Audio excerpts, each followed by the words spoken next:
What's up everybody and welcome back to the channel. This week we're talking all about tips and tricks on how to use the cut page in Davinci Resolve 17. Let's roll the intro.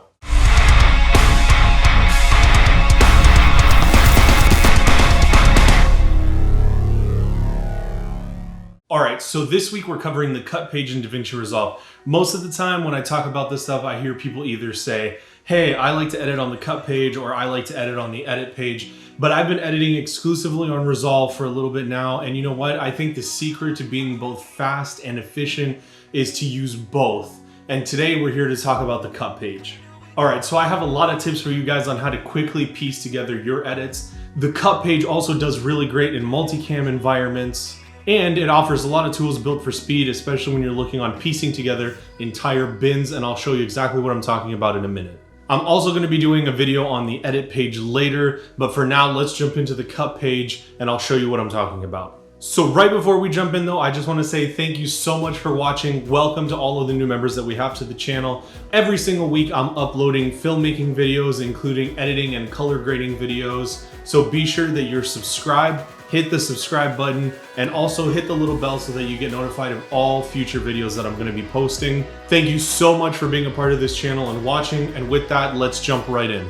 Alright, so here we are on the cut page of Resolve. It looks a little different than a traditional edit page that you find with most NLEs. First thing to pay attention to is the dual timelines. The first one up here will always be a zoomed out representation of the entire timeline.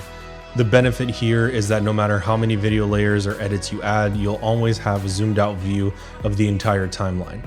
This way you don't waste time zooming in and out to try to find your spot. This playhead right here can move around the entire timeline duration, while the bottom playhead is usually by default fixed. You can unlock it, but I prefer to use the top timeline if I need to scroll around. If I add more video layers, you can see it expands to show all of my current edits. Davinci has also added several smart editing tools to make inserting selects a lot easier and more intuitive. So Smart Insert will add a clip at the edit nearest your playhead and ripple the timeline so everything else moves down. Append at End will add clips to the end of the timeline no matter where your playhead is. Place on Top and Close Up are some of my favorite ones to use. Place on Top will create a new video track and place your clip on top of your current video layer.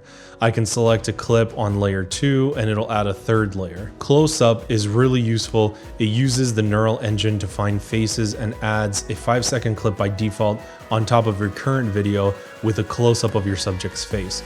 This is really useful, for example, in hiding jump cuts as well. So Ripple Overwrite replaces a current clip and extends or shortens the timeline depending on the length of the new clip.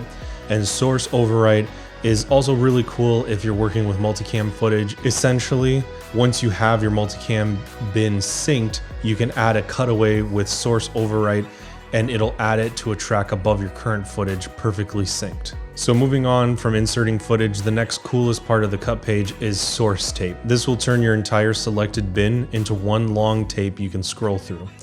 Add in and out points and add to your timeline. This is great if you're going through raw footage, let's say, and you want to pick your selects or build the reel for that scene. This is a perfect way to do that. I feel like eventually I'm going to want to get my hands on it as well, but the speed editor from Resolve also seems to pair really well with this workflow. All of your editing shortcuts are there, and the scroll wheel allows you to move through the footage really fast. This seems to have been designed with the cut page and the source tape feature in mind. Once you've built your initial timeline, it's also easy to go through and adjust your edits.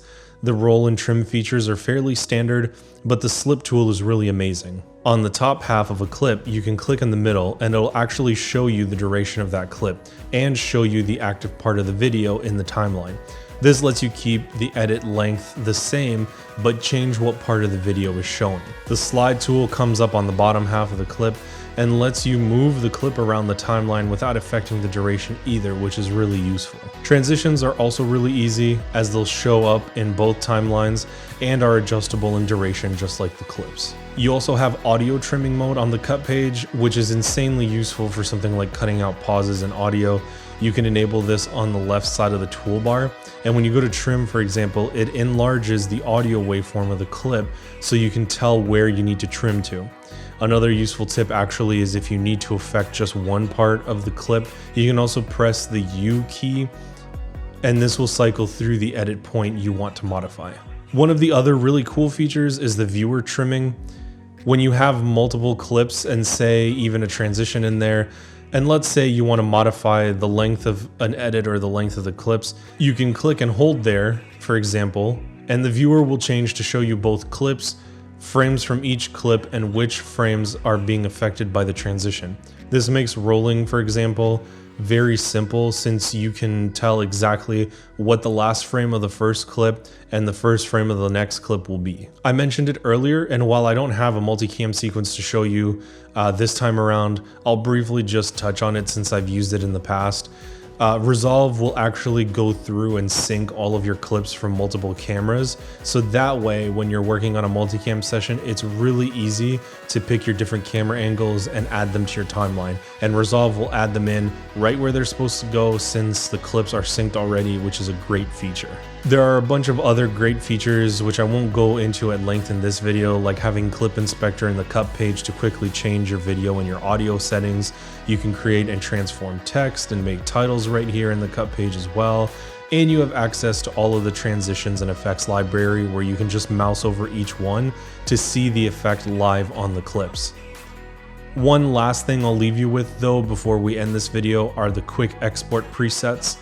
And these can be really useful because not only do they have built-in presets, but you can also build your own and add it to this menu. In the Deliver tab, you can build your own preset. Let's say for this example, you want to export an H.264 file. You set all of your settings, go up to these three dots and click Save as New Preset. You can also use this from the Deliver tab, but you can also go back to this menu down to Quick Export and select this preset.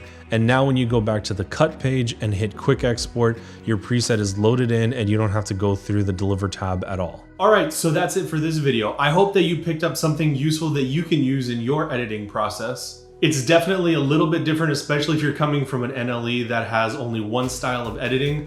But I think that if you take a little bit of time to learn it and implement it into your process, you can really pick up some speed and it can be a useful addition to your process in the Edit tab.